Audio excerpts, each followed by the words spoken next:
Kui me siin ülistasime, siis mul tuli meelde üks nägemus, mis ma kunagi nägin. See oli päris palju aastaid tagasi. See ei olnud unenägu, vaid ma reaalselt sõitsin autoga ja Pärnu maanteel ja siis minu pea kohal lennus üks lennuk. See ei olnud nägemus, see oli päriselt see lennuk. Ja kui see lennuk siis nii-öelda sõitis, ma vaatasin selle lennuki poole millegipärast. Ma tavaliselt ei vaata taevasse, kui ma autoroolis olen, aga seekord ma vaatasin ja mu vaimus äkki toimus midagi ja ma tunnetasin väga tugevalt, kuidas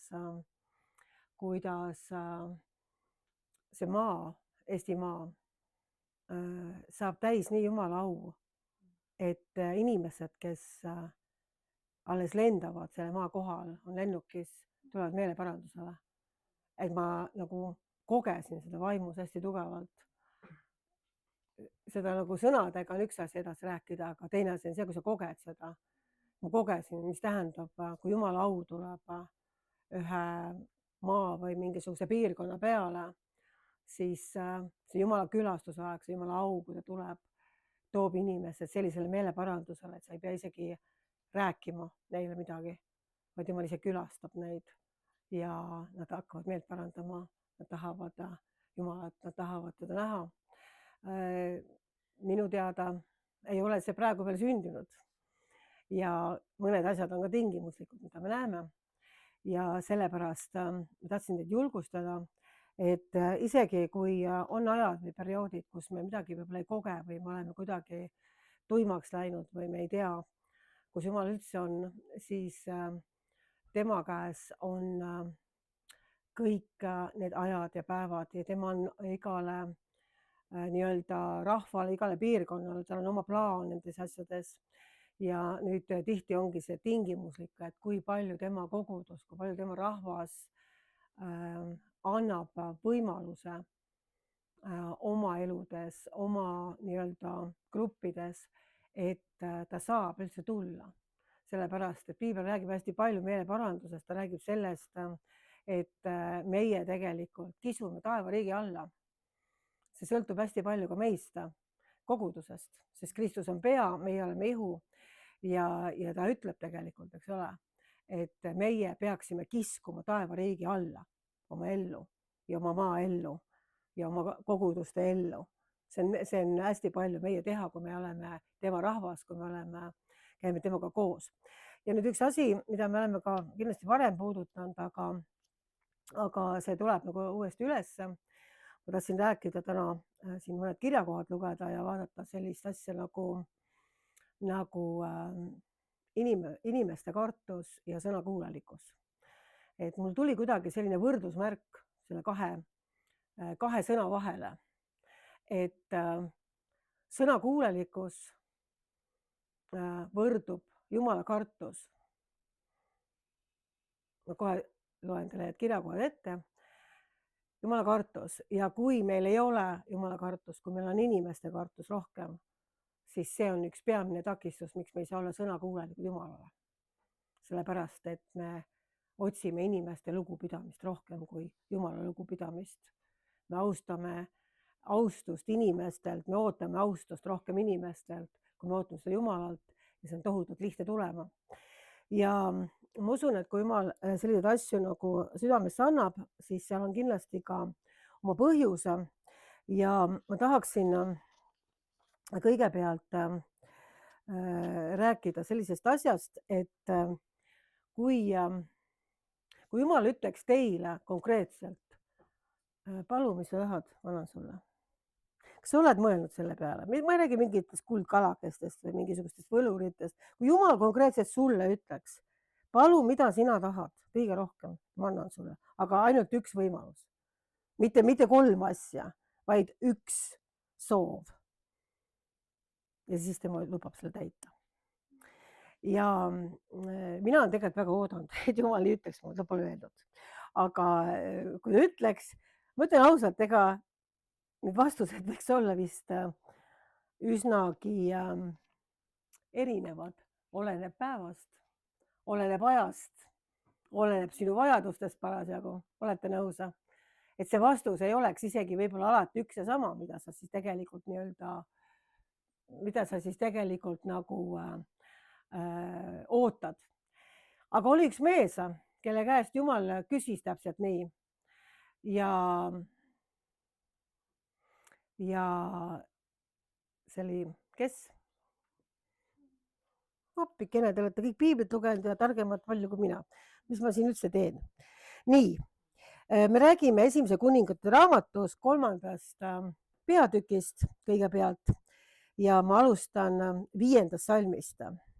Gibeonis ilmutas Jehova ennast Saalomonile öösel unes ja Jumal ütles, palu, mida ma sulle peaksin andma.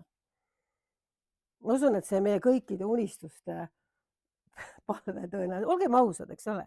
Me kõik tahaksime tegelikult, et Jumal ütleks, ma annan sulle, aga mida sa soovid, mida sa palud. Aga need oli selline mees, kelle käest Jumal seda küsis, ütles, palu, mida ma sulle peaksin andma. Ja ma loen edasi 9.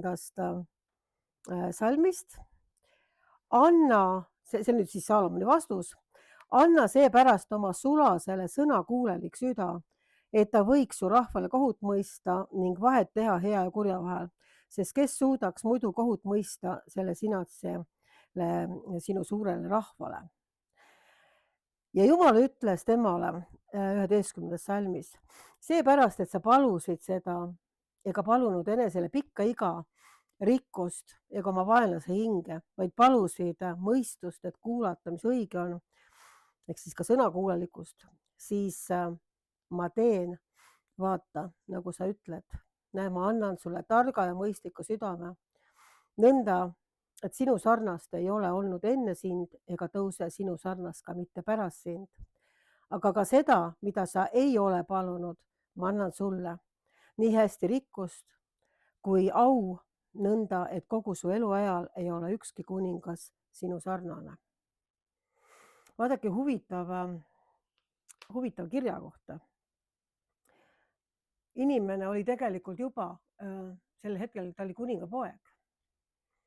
Ja tema sai kuningaks oma isa Taaveti järgi. Ja sellisel positsioonil võiks paluda väga erinevaid asju Jumala käest, kui ta ütleb, et palu, mis sa tahad, ma annan sulle. Aga tema palus sõnakuulelikku südant. Sellepärast, et sõnakuulelikkus on üks suurimaid privileege, mis tegelikult annab meile mis avab meile tohutud uksed ja mille läbi kasvab ka pidevalt Jumala tundmine. Sest kui meil ei ole sõnakuulelik süda, siis ühel hetkel me ka ei kuule tema käest enam seda küsimust, palu, mida ma annan sulle. Ja nüüd tema palus sõnakuulelikku südant ja me teame, et Saalomon oli üks rikkamaid mehi ja võimsamaid mehi, aga ta oli ka üks targemaid mehi, kes oskas kohut mõista ja oskas kõike teha. Ja mulle meeldis eriti see lause, et sa oled palunud sõnakuulelikkust, siis ma annan ka seda sulle, mis sa ei ole palunud. Vaadake, Uues Testamendis on täpselt samasugused kirjakohad, mis ütlevad, et otsige esiti Jumala riiki ja selle õigust, siis kõike muud antakse teile peakauba. Et Jumal ei ole muutunud. Et mõnikord on selline tunne, et kui me tuleme Jeesuse juurde ja saame päästetud ja saame tema lasteks, siis tundub, et kuna Jeesus on kõik ära teinud juba meie eest ja maksnud hinna ja valanud oma vere meie pattude eest, et meil on nagu kõik juba tehtud. Et meil ei ole endal enam vaja nagu eriti midagi teha. See on ja see on ei. Ja on see, et sa ei saa tõesti oma lunastusele midagi juurde liita. Sa ei saa seda ära teenida, sa ei saa oma tegudega mitte kuidagi ära teenida seda, et sa saad siis päästetud. Et Jeesus on sind lunastanud ja võtad selle vastu. Sul ei ole mitte mingit võimalust seda ära teenida. Aga kui me oleme juba Kristuses, siis seal on alati see kaks poolt. Üks pool on see, et kui me tuleme Jumala juurde, siis me võime laulda, et loo mulle Jumal puhas süda. Ja Jumal loobki sulle selle puhta südame. Aga kui sa jääd Kristuse juurde, siis on järgmine asi, uuenda minu sees kindel vaim. Ja see on üks protsess, millega Jumal tahab, et sa siin elus jõuad teatud maani. Et sul ilmutus kasvaks, et sul arusaamine kasvaks ja et sa juurduksid Kristusesse, nii nagu tema tahab. väga paljud on tulnud Jumala juurde ja saanud hetkeks selle puhta südame, aga nad ei ole edasi enam liikunud, et nende vaim saaks uuendatud nii, et see oleks kindel.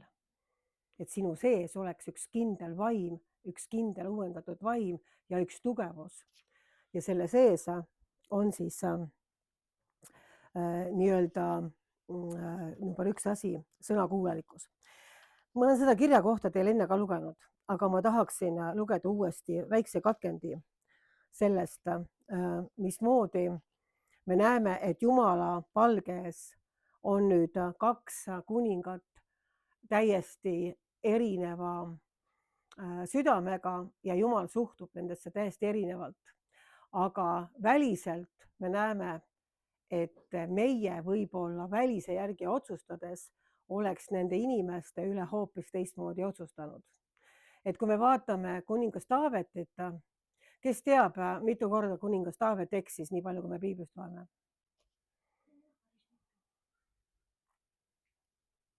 Päris mitu. Et üks selline kord oli, kus ma tean, et osad teavad seda kirja kohta võib-olla peast, aga teised võib-olla ei ole seda lugenud. Üks selline väline sündmus oli siis see, kui kuningas Taavet rikkus abielu, mis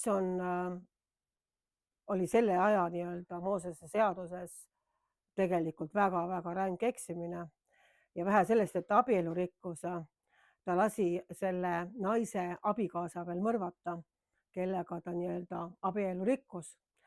Me vaatame väliselt, et kuningas himustas abielu naist, kes ei olnud tema abikaasa, eks ole, veelgi teise naist, tõmbas ta nii-öelda oma kuningakotta, magas temaga ja siis vaatas, et aga jalus on nüüd see abikaasa tal siis, eks.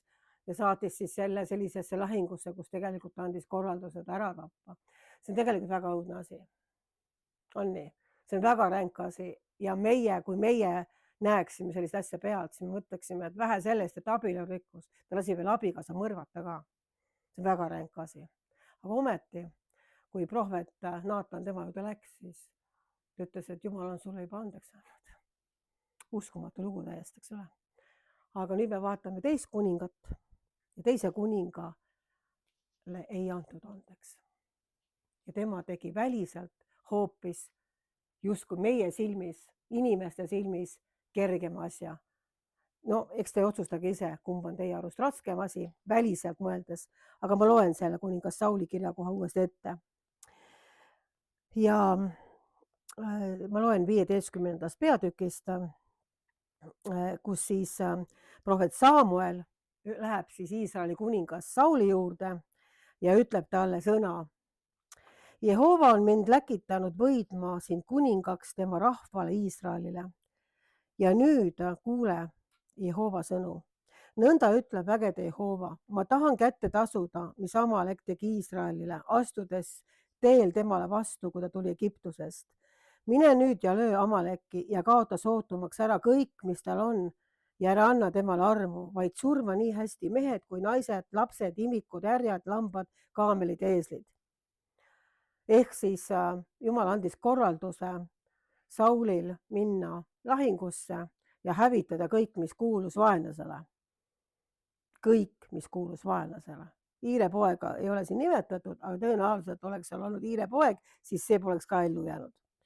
Nii, ja mida me siis näeme? Nad läksid siis sõtta ja 9. salmist, kui lahing oli siis ära tehtud, me loeme edasi. Aga Saul ja rahvas andsid armu Agagile ja parimaile pudulojustest ja veistest, nuumloomadele, talledele ja kõigele, mis oli hea, ega tahtnud neid hävitada sootumaks.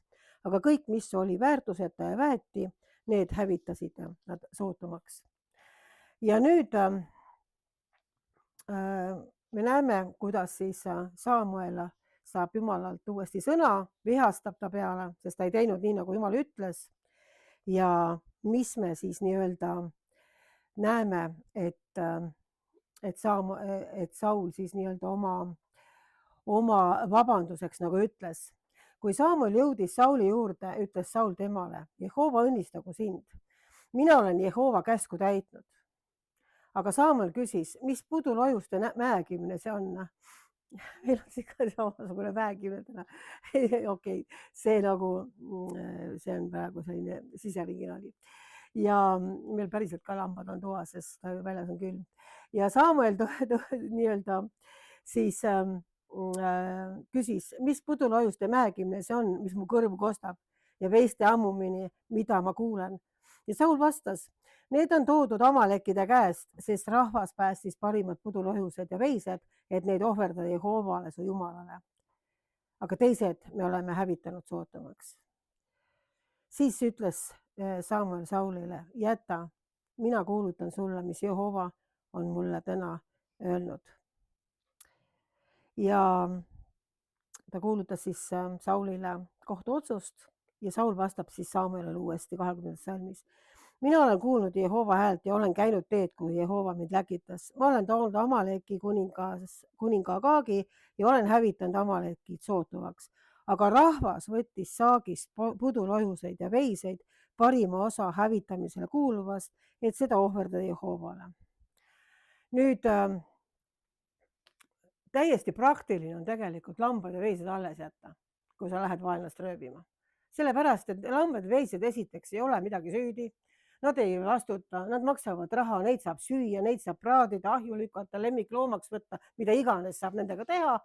Aga lambad ja veised on üks praktiline asi, kes tegelikult ei ole millegi süüdi.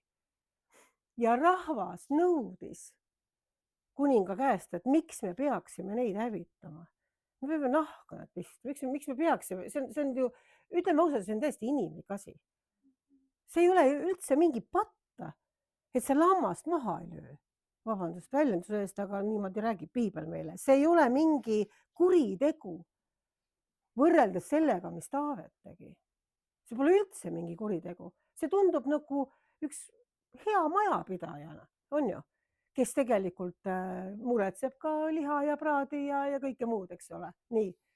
Aga ometi oli see Jumala silmis niivõrd tõsine, et ta otsustas Saulilt kuningriigi ära võtta ja anda Taavetile. Et kui me natuke nagu süveneme sellesse asjasse, muidugi me teame seda kõike, et Jumal ei näe nii, nagu meie näeme silma ees. Aga tegelikult on seal veel üks tõsisem juur. Tõsine juur on see, et Sauli südames ei olnud jäägitud lugupidamist Jumala vastu. Ja see on palju tõsisem asi, kui lambad ja veised, keda ta ellu jättis. Tal ei olnud lugupidamist Jumala suhtes ega austust, vaid ta võttis Jumalat nagu, ma ei saa ju öelda, ma pole Sauliga kohtunud, eks ole, aga ta võttis nagu inimlikult, et noh, miks ma pean need ära hävitama? Ja küll Jumal ütles küll, et hävita ära, aga miks mina peaks need ära hävitama? Ja ma ei hävita ära, sest rahvas tahtis nii ja see tundus ka mõistlik mulle endale ja miks ma peaks tegema? Ehk siis ma teen teistmoodi natukene, kui Jumal ütles, sest mina arvan, et mina tean ka täpselt, kuidas asjad käivad. See on see, ma räägin praegu endast, eks ole, ma räägin Saulist endast ka, aga selles mõttes, et ma tahaksin kõigepealt, et teile tungiks see südamesse, et see suhtumine idaneb enamus inimeste sees.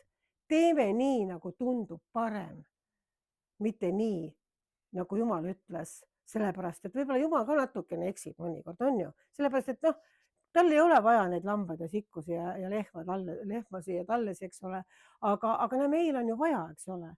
Liha läheb kallimaks kogu aeg ja miks meil ei võiks olla siis mingisugused värgid siin, eks. Nii.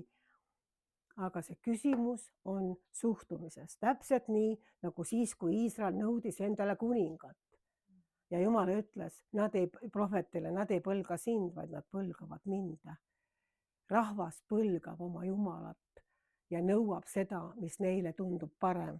Selle asemel, et alluda ja mida me veel näeme Sauli loos, ta õigustas ennast. Ta õigustas ennast. Aga kui Taaveti juurde läks prohvet, siis ta ei õigustanud ennast. Ta ütles, mina olen pattu teinud, ma olen eksinud, ma olen tõesti kõiges süüdi. Ma olen eksinud taeva vastu, ma olen eksinud Jehoova vastu.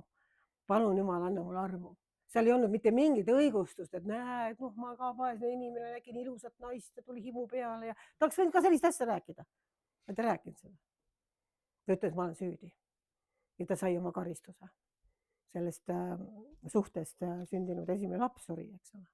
See oli see, mis oli tema karistus, mille ta võttis alandliku südamega vastu, sest ta sai aru, et tema ja ainult tema on selle situatsiooni tekitanud. Tema peab vastutama Jumala ees selle situatsiooni eest ja meelt parandama. Saul õigustas ennast, ütles, aga see tundus hea. See tundus praktiline ja mõistlik, rahvas ka tahtis seda. Miks me oleks pidanud tegema seda? Seda, et tema sees oli puudu lugupidamine ja austus. Ja nüüd lõpuks siis Saamuel ütleb Saulile 22. salmis, on see Jehoval hea meel põletus ja tapaohvrist, samuti kui Jehova hääle kuulda võtmisest. Vaata, sõna kuulmine on parem kui tapaohver, tähelepanu parem kui äärade rasva, sest vastupanu on otse kui nõiduse patt, tõrksus ebajumalate ja teeravite teenistus. Et sa oled põlanud Jehova sõna, siis põlgab temagi su kuningaks olemist. See on karm asi, eks ole. Ja ka Saul, kes oli tegelikult esimene Iisraeli kuningas, kes oli võitud selleks, kaotas oma kuningriigi. Väga oluline asi mõista, et sa oled põlanud Jumalat. Siin Jumal võrdleb sõna kuulmatust põlgusega Jumala vastu. Ja kui me räägime lihtsalt sõna kuulmatusest, siis me räägime, ups, juhtus. Aga kui sa paned sinna taha selle, et see võrdub põlgus Jumala vastu, kui sa oled sõna kuulmatu talle, siis see annab asjale hoopis teise kaalu, eks ole. See toob esile selle asja tõsiduse, sellepärast, et sinu sees tegelikult ei ole austust Jumala vastu. Ja nüüd võtame siis siit edasi, lähme Uude Testamenti ja ma tahaksin, mõni ütleb võib-olla, ka see on Vana Testament, et mis me sellest enam, sellepärast, et Jeesus juba lepitas meie patud kõik ja meil on kõik korras ja kõik on hästi ja mis me sellest enam. Aga me näeme, et Jeesus ütleb Mattuse evangeeliumi 7. peatükis 21. salmis ja sealt edasi mõned salmid. Jah, ma tean, see oli Vana Testamendi aeg veel, kui Jeesus oli maa peal, aga ta ei räägi sellest ajast. Ta räägib tulevasest ajast ja ta ütleb nii. Mitte igaüks, kes minule ütleb, issand, ei saa taevariiki, vaid kes teeb mu isa tahtmist, kes on taevas. Mitmed ütlevad minule tol päeval, issand, kas me ei ole sinu nimel ennustanud ja sinu nimel ajanud välja kurja vaime ja sinu nimel teinud palju vägevaid tegusid. Ja siis ma tunnistan neile, ma ei ole elades teid tundnud, taganege minust teie ülekohtu tegijad.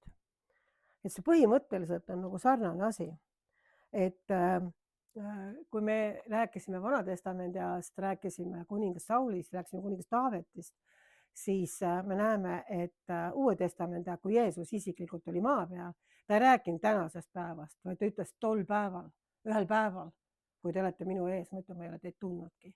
Ja mis mind nagu eriti puudutas kunagi, kui ma sellest nagu sellise avatud ilmutuse sain, oli see, et need olid imesid tunnustähti teinud.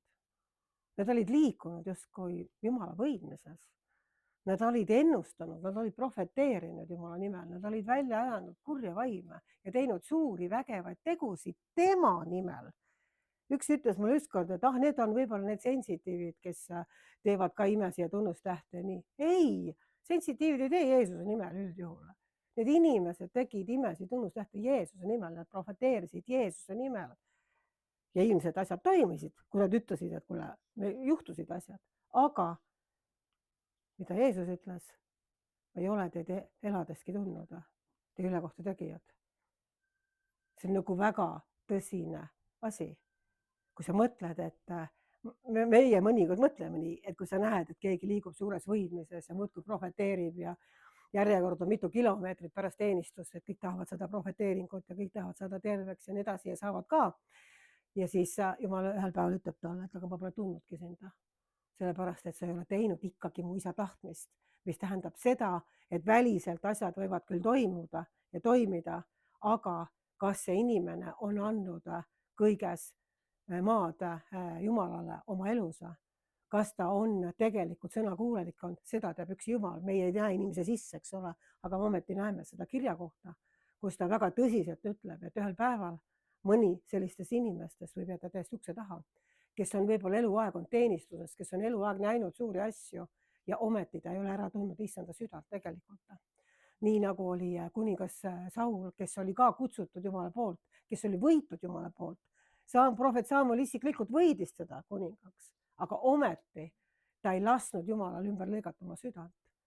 Ja ta läks kompromissile, sest ta hoolis inimestest rohkem kui Jumalast. Ta kuulas inimesi rohkem, kui ta kuulas Jumalat. Ja siin on ka apostlite tegudes, on meil siin ka kirja kohta 5. peatükis ja 29 salm. Tegelikult ma loen 28. Siin on siis räägitud Peetrusest ja teistest apostlitest, kes siis kuulutasid evangeeliumi ja nii-öelda selleaegsed vaimulikud juhid ja juhid olid ära keelanud selle, et siis kõneleda Jeesuse nimel. Ja siin 26. salmist alates oli siis selline asi. Siis läks pealik sulastega ja tõi nad, apostlid siis, ära, aga mitte vägisi, sest nad kartsid, et rahvas nad kividega surnuks viskab. Ja nad tõid ja seadsid nad suurkohtu ette. See on põhimõtteliselt meie mõistes nagu meie valitsus ja meie nii-öelda siis juhtorganid ja ka võib-olla isegi vaimulikud juhid. Ja siin siis ülempreester küsib nende käest, kas me teid ei ole kõvasti keelanud õpetamas selle sinase nimel, ehk siis Jeesuse nimel. Ja vaata, te olete Jeruusalemma täitnud oma õpetusega ja tahate selle inimeste vere saata meie peale, aga Peetrus ja teised apostlid kostsid ning ütlesid, Jumala sõna tuleb rohkem kuulda kui inimeste sõna. See on Uus Testament nüüd küll täiesti juba. See ei ole enam isegi see aeg, kus Jeesus oli maa peal. See on koguduse ajastu, kus täpselt samamoodi Peetrus ja teised apostlid ütlevad, et Jumala sõna tuleb kuulata rohkem kui inimeste sõna. Täpselt seesama asi, mitte midagi ei ole muutunud päikese all, nagu öeldakse. Sellepärast, et me näeme, et inimene on ikka täpselt samasugune ja inimese südames on see kõige suurem probleem. Sellepärast Jumala sõna ütlebki, et hoia oma südant rohkem kui midagi muud, sest sellest lähtub elu. Kui su süda jääb poolele teele issandas kasvamises, ehk siis see vaim, mis sinu sees peab saama uuendatud kindlaks vaimuks, see protsess jääb kuhugi toppama, peatuma, siis ühel hetkel see võib olla peamine takistus, et olla sõnakuulelik Jumalale ja teha isa tahtmist, kes on taevas. Ja kui me ei tee isa tahtmist, kes on taevas, siis ühel hetkel võib Jeesus meile öelda, ma pole sind tundnudki. Ja see on väga karm asi. Aga me ei taha, et meiega kunagi niimoodi peaks juhtuma ja sellepärast me võtame selle sõna vastu, mida Jumal ütleb. Ja kui me rääkisime Saulist, kellel oli küll vägev positsioon ja kõik muu, aga tema südames puudus tegelik austus ja lugupidamine Jumala vastu, nii et ta läks kompromissile patuga. Kas te kuulete, mis ma räägin? Kas väliselt, ma veel kord küsin, Saul tegi väliselt pattu, kui ta jättis vaesed lambukesed ellu? Kas see oli Moosese seaduse vastu? Kas see oli käsuõpetuse vastu, et vaesed lambukesed ellu jäid mõneks ajaks? See ei olnud. Kas see, mida Taavet väliselt tegi, oli Moosese seaduse vastu? Oli. Ja väga rängalt oli.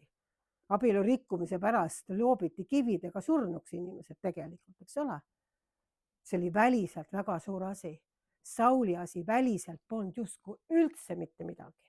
Aga Jumal oli talle öelnud, hävita kõik vaenlase nii-öelda lambad ja veised ja kõik, kes tal on, hävitas sootumaks. Ja samamoodi võib olla nii, et meie tuleme välja küll maailmast, aga me jätame mingid kompromissid selle maailmaga.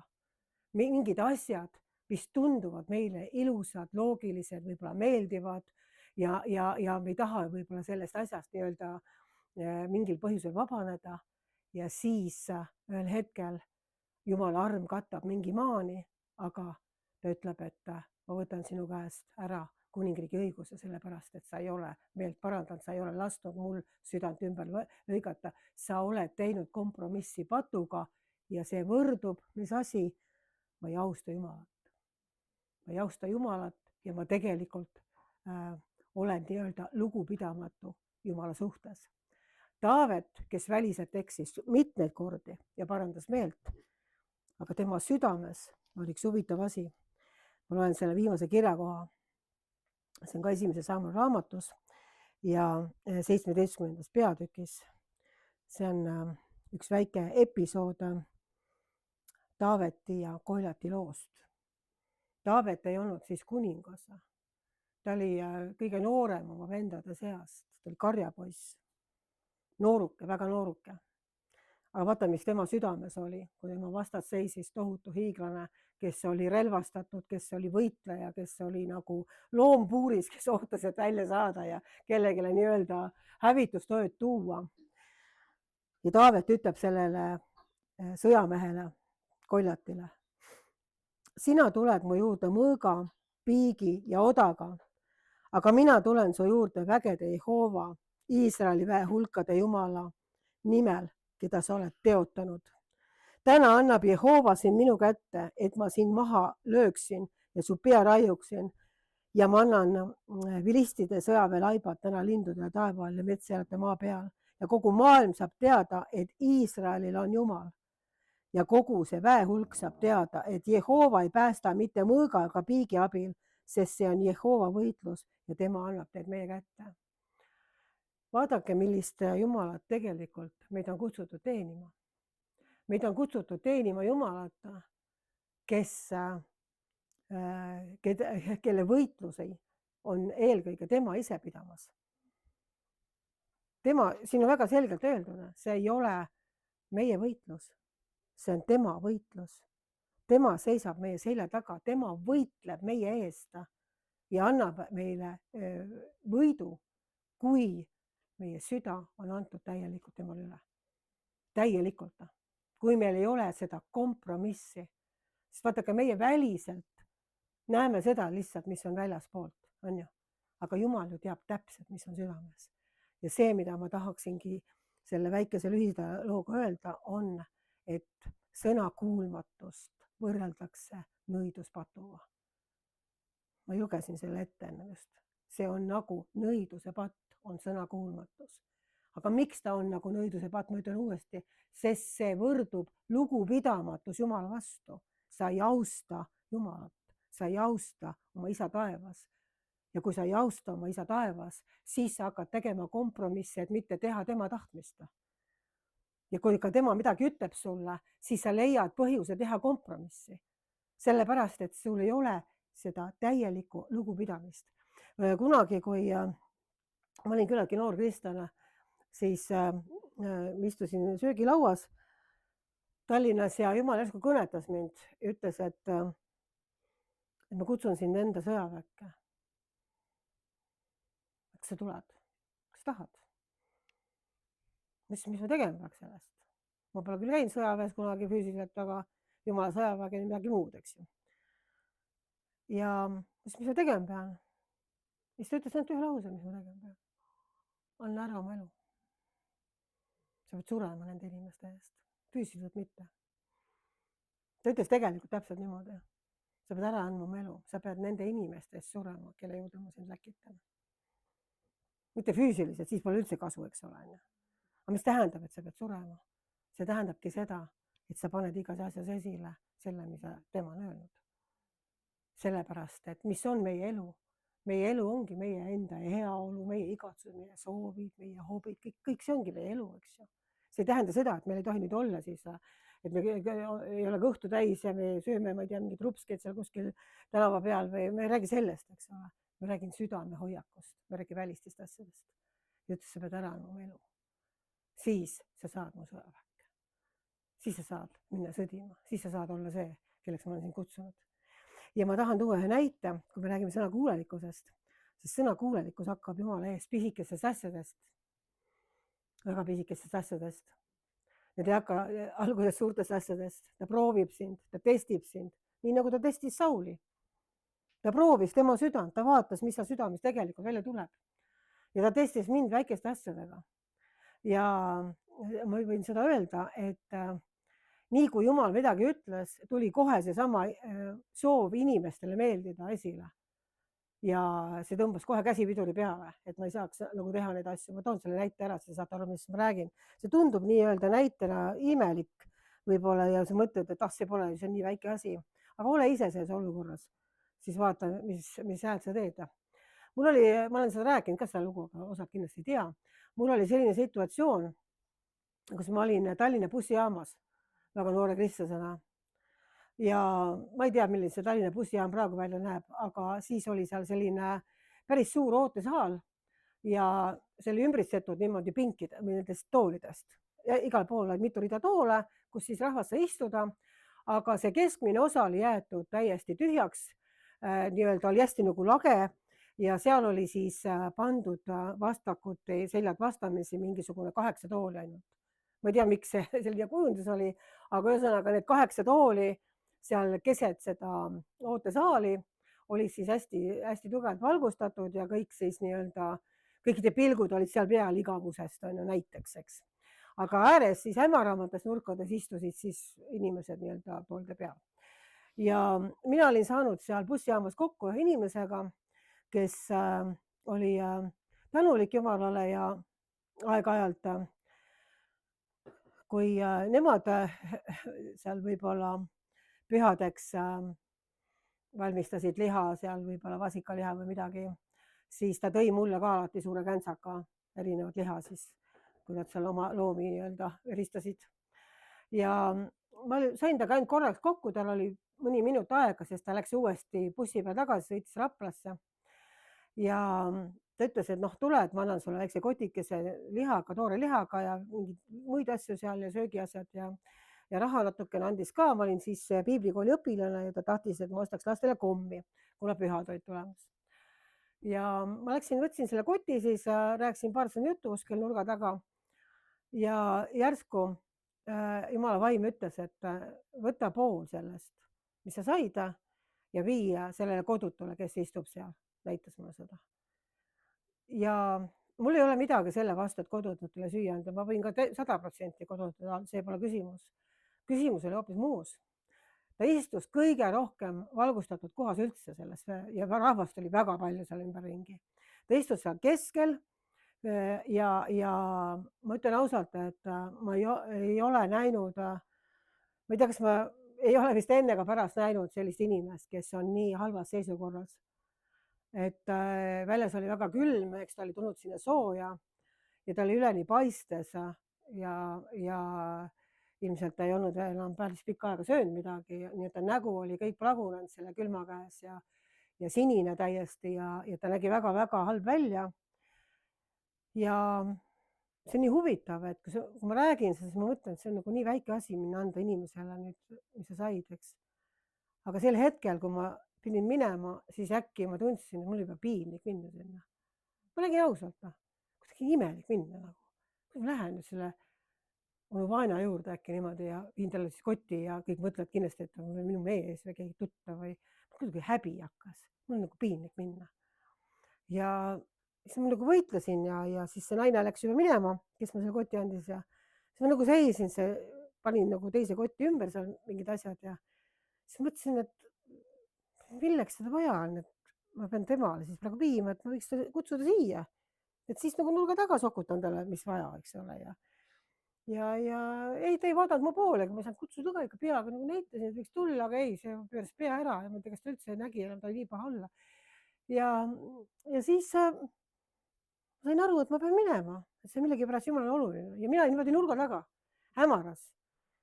Miks ta kõige valgemasse kohta on roninud, et seal on igasugused nurgatagused ja hämarad kohad ka, et miks ta seal ei võiks rahulikult olla, et ma saaks vaikselt sokutada need asjad. Ta on nagu kõik, seal oli vähemalt 100 inimest, tohutult palju rahvast, kogu aeg tuli juurde, mingi tööpäeva lõpp.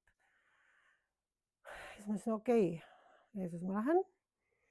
Et minu jaoks ei ole probleem kõik need asjad ära anda praegu. Minu jaoks on probleem minna tema juurde ja rääkida temaga ja anda ja kõik inimesed vaatavad, et ma lähen ja mul on nii piinlik, sellepärast ma ei suuda seda teha. Ja siis ma otsustasin, et ma lähen. Ja sel hetkel, kui ma astusin välja sealt oma peiduurkast, hakkasin minema, see ei olnud väga pikk maa, aga siiski natuke oli. Hakkasin minema, siis ma tundsin füüsiliselt äkki, kuidas Jeesus käis minu kõrval. Ma füüsiliselt isikuna tundsin, kuidas Jeesus äkki. Kui ma esimese sammu tegin, ta käis minu kõrval. Ja ma läksin selle mehe juurde, andsin talle need asjad ära, rääkisin temaga natukene, õnnistasin teda midagi Jumala kohta, seal ütlesin, et Jumal saatis või Jumal armastab sind või ma täpselt enam ei mäleta. Ja see mees lihtsalt vaatas ja vaatas ja vaatas mind ja ühtegi sõna ei öelnud, võttis selle vastu. Siis ma läksin ära, tundsin ikka veel, et Jeesus käis mu kõrval. Ja kui ma siis oma sinna peiduurkasse tagasi ronisin, siis Jeesus ütles mulle, see olin mina. Seda sa tegid praegu mulle, mitte sellele inimesele. Ja ma ei tea, kas see üldse inimene oli. Ta ütles, see olin tegelikult mina. Ja siis ma sain nagu puuga pähe, mõtlesin, et on ikka Jumalal viisid, et sa nagu üldse võid teda tundma õppida, aga ta üllatab sind nagu kogu aeg. Ja siis mul oli muidugi väga piinlik, et ma niimoodi olin kartnud minna nii, aga ma läksin ära ja väga hea tunne oli, aga mul ei ole see kunagi meelest ära läinud. Kuidas see kirja kohta ütleb, et kõike, mida te olete teinud vähimalegi neist, kes minusse usuvad, olete teinud minule. Mina ju ei tea, kes see mees oli. Kas ta oli uskunud või kas ta ei olnud uskunud või kas ta üldse inimene oli. See võis olla ka lihtsalt see, et Jumal nagu andis mulle selle testi. Aga see, kuidas ta ütles, et see olin mina tegelikult. Sa ei teinud seda sellele inimesele. Sa tegid seda minule, aga seda nüüd Jumal öelnud, selle peale mina oma ise lõppu, aga sina kartsid inimesi. Mitte seda, et mina ütlesin, mine vii talle see, vaid sul oli hirm ja häbitunne, mis inimesed mõtlevad minust, kui ma seda teen. Ja ma sain nagu aru, kui palju minus on sellised asju, mis peavad maha pudenema. Mis on takistuseks, et ma ei saa oma võidujooksu joosta, mis on sellised asjad, mis ma isegi ei saa aru, et need minu sees on. See on üks uhkus, see on üks inimeste kartus ja see on põhiline asi, mis ei lase meil olla sõnakuulelikud sellele, mis Jumal ütleb. See, mis me loeme kirja järgi, miks ma tõin selle Taaveti Sauli näite, kirja järgi Taaveti patt oli väga konkreetne seaduse vastu eksimine. Sauli patt oli südames vastu hakk Jumalale, mille kohta Jumal ütles, see on nagu nõiduse patt. Taavetile ta andis andeks, karistas küll, aga andis andeks ja korduvalt andis andeks, aga Saulile ta ei andnud andeks ja Saul kaotas kõik, mis tal olid. Sellepärast ma tõin ka selle näite, et Jumala käes, Jumal ei ole üldse probleem seda ärkamist tuua. Tal ei ole mitte mingi probleem tuua selline ärkamine, nagu ma alguses rääkisin. Kus lennukiga inimesed ei ole veel maandunud ja nad hakkavad meelt parandama, sest Jumala au katab nii tugevasti seda maad. Ma kogesin seda. See oli nagu nii vaimustav lihtsalt, mida ma kogesin, just Eestis. Kuidas Jumala au katab seda maad nii tugevasti, et inimesed saavad nii puudutatud, et nad hakkavad juba lennukis meelt parandama. Ja siis ma nagu küsisin, aga miks ei ole siis tulnud? Ja ta ütleski, inimese süda on see, mis peab olema temale üle antud ilma kompromissideta. Ja siis sa näed, et kuningriik antakse sinu kätte. On nii? Jumala kuningriik saab tulla sinu ellu täielikult siis, kui seal ei ole enam kompromisse. Sest kompromiss, mida me rääksime, võrdub lugupidamatus Jumala vastu. Kompromiss või vastuhakk või sõnakuulmatus võrdub lugupidamatus. Et kui me serveerime lihtsalt seda sõnakuulmatus, kes ei oleks sõnakuulmatu olnud, öelge üks inimene. Pidevalt me oleme ju tegelikult eksime, oleme sõnakuulmad, on ju nii? Me kõik oleme, absoluutselt, eks ole. Parandame meelt ja palume andeks ja nii. Aga kui me mõistame, et sõnakuulmatus sellele, mida Jumal on sulle öelnud, võrdub tegelikult see, et lugupidamatus on südames, ei ole austust, on põlgus ja selle kohta ta ütleb, see on nagu nõiduse patt. Nii et selles mõttes edu teile, edu meile. See oli ju selline väga julgustav, eks ole. Aga ma tahaks palvetada meie kõigi pärast. Kas sa saaksid tulla mängida natukene korraks, kui see käib ruttu kiiresti? Jaa, ei. Et me võiks nagu kõik koos palvetada selle pärast, et kui meie anname oma elud Jumala kätte, siis me peame usaldama, et Jumal teeb kõik ülejäänu. Me ei saa iseennast muuta, aga me saame talle jah öelda. Me ei saa vältida sageli patustamist, mingisuguseid südameasju, mis iganes on. Me ei saa seda vältida tihtipeale, aga me saame öelda Taaveti kombel, jah, ma olen pattu teinud. Ma ei hakka õigustama ennast. Ma ei taha õigustada ennast. Ma tahan öelda, jah, ma olen süüdi, aga ma palun, et sa annaksid mulle andeks ja puhastaksid mind oma verega kõigest ülekohtust. Ja ma saaksin parandada niimoodi meelt, et enam mingisugune sõnakuulmatuse patt ega kompromiss ei jääks mu sisse nii-öelda, mille kohta Jumal on märku andnud juba. Mille kohta sa ei ole märguannet saanud, see ei ole sulle selles mõttes vastutus, sest sa ei teagi, eks ole. Nii nagu mina selle kodutu loos, ma ei teadnudki, et minu sees on selline inimeste kartus. Ja mitte selles mõttes inimeste kartus, et ma ei julge tulla kõnelema inimeste eest. Mul selles suhtes üldse mingi kartust ei ole.